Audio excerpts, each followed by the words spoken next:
ఓకేనా? Okay okay.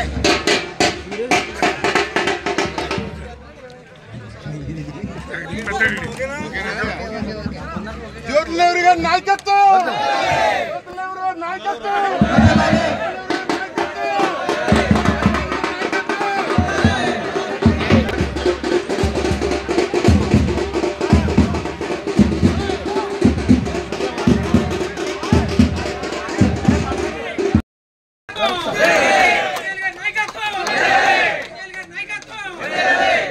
Rayudu జ్యోతి గారు ఉప సర్పంచ్ గారు, అమ్మా రాయుడు జ్యోతి గారు ఉప సర్పంచ్ గారు, 2వ వార్డు మెంబరు అమ్మా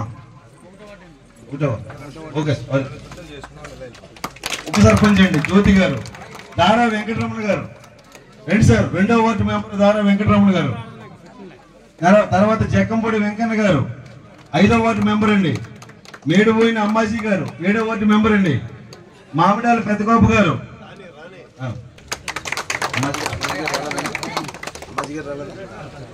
పెద్దగోప గారు.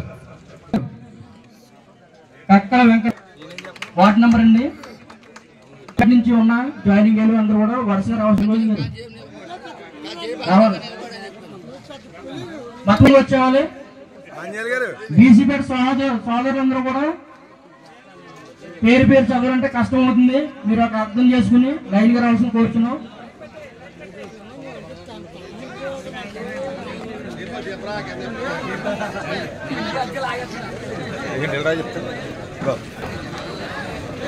తర్వాత ఎస్సీ పేట నుంచి ఎవరైతే ఉన్నారో వాళ్ళు కూడా రావాల్సిన కోరుతున్నాం.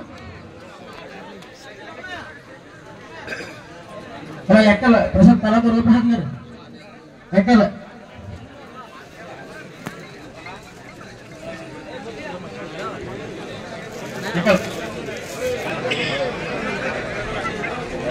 తర్వాత ఆంజనేయులు గారు సైన్యం మన ఓసీపేట నుంచి మొత్తం అన్నదమ్ములు కానీ ఆ చిన్నాళ్ళు కానీ మొత్తం అందరూ కూడా రావాలి. స్వామి యూత్ సర్పంచ్ గారు యూత్ రావాలి.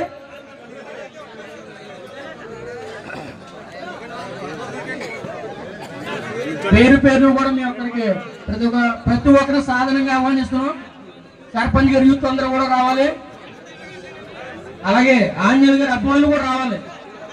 ఎవరన్నా పేరు మర్చిపోయి ఉంటే కనుక మీరు మన్నించి ప్రతి ఒక్కరు కూడా టైం లేదు కాబట్టి ప్రతి ఒక్కరు రావాల్సిన కూర్చున్నాం.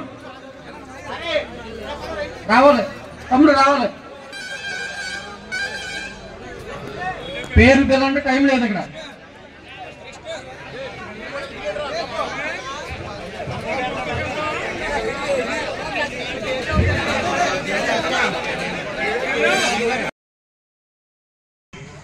ఒక రకంగా చెప్పుకోవాలంటే మింగేశాడు జగన్మోహన్ రెడ్డి అని చెప్పాలి.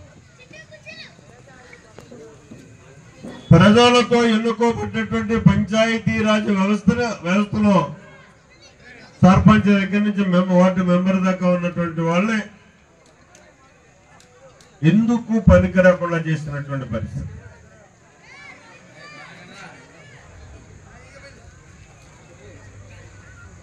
మరి అటువంటి పరిస్థితుల్లో ఇంకా నిజంగా ఆనాడు పార్టీ ఏదైనా సరే రాజీవ్ గాంధీ తెచ్చినటువంటి మార్పులు పంచాయతీరాజ్ వ్యవస్థలో నిజమైనటువంటి గ్రామ స్వరాజ్యం రావాలి అనుకుంటే గ్రామంలో ఉన్నటువంటి ప్రతి దాని మీద కూడా ఆ గ్రామ పంచాయతీకి హక్కులు ఉండాలి అని చెప్పేసి ఆలోచన చేసి మరి ఆయన ప్రత్యేకంగా పంచాయతీ నూతన చట్టాన్ని తీసుకొచ్చినటువంటి పరిస్థితి. ఒక 94 అంశాలని ప్రామాణికంగా పెట్టుకుని ఆనాడు ఆ నూతన చట్టాన్ని తీసుకొస్తే అందులో 50% కూడా మనం ఇవాళకి అమలు చేయలేకపోయాం. ఈ అమలు చేసేటటువంటి అంశాలు కూడా ఇవాళ జగన్మోహన్ రెడ్డి గారి పాలన వచ్చిన తర్వాత మొత్తం సున్నా చుట్టే తన కాలు కింద దొక్కు పెట్టుకున్నాడు. దీనికి ఒక ప్రత్యామ్నాయ వ్యవస్థను తయారు చేశాడు. సరే అంత వివరాల్లో కానీ ఆ వెళ్ళేటటువంటి సమయం కానీ ఇప్పుడు లేదు. ఆ వ్యవస్థను పునర్నిర్మాణం చేసుకోవాల్సినటువంటి అవసరం రేపు మనం రాబోయే ప్రభుత్వానికి మాత్రం ఖచ్చితంగా ఉంది. పంచాయతీరాజ్ వ్యవస్థ బతికి బట్టగలిగినప్పుడే మళ్ళీ గ్రామాలు నిజమైనటువంటి స్వరాజ్యం వచ్చినట్టు అవుతుంది, గ్రామాలు అభివృద్ధి చెందుతాయని చెప్పి ఈ సందర్భంగా నేను మనవి చేసుకుంటున్నా. దీని మీద ప్రత్యేకించి పంచాయతీరాజ్ వ్యవస్థ మీద ఒక సమావేశాన్ని పెట్టి మన నాయకుడు చంద్రబాబు నాయుడు గారు ఇప్పటికే మాట ఇవ్వడం జరిగింది. గత పరిస్థితుల కంటే మెరుగైనటువంటి పరిస్థితులు తీసుకొచ్చాయి. ఏ ఆశయంతో అయితే ఆ 94 అంశాలని ప్రామాణికంగా పెట్టుకుని పంచాయతీ వ్యవస్థలో సమూలమైనటువంటి మార్పు తీసుకురావాలని ఆనాడు ప్రభుత్వాలు చేశాయో, ఎక్కడో ఏదో అనుబంధం విడదీయని అనుబంధం జనరేషన్ మారినా కానీ అనుబంధాలు మారట్లేదంటున్నాం. కానీ ఆయన ఆ పార్టీలో ఉన్నాం, మీరు మా పార్టీలోకి వచ్చినా అందరం కలిసి మామూలుగా మనం ఏ విధమైన భేషజాలు లేకుండా భాస్కర్ గారు మీరు ఏకతాటి మీద జనాలు నడిపించాలని తెలియజేసుకుంటున్నాం. బాలసుబ్రహ్మణ్యం గారి గత అనుభవాలు చాలా చక్కగా నెహ్రూ గారి గురించి, కుందరాజు గారి గురించి, ఆంజనేయులు గారి గురించి, భాస్కర్ గురించి, మరి ఆయన యొక్క 40 సంవత్సరాల రాజకీయ చరిత్రలో ఎన్నో అనుభవాలు చెప్పారు. చాలా సంతోషం సార్, థ్యాంక్ యూ. మరి ఆంజనేయులు గారు కొత్త కాదండి తెలుగుదేశం పార్టీకి.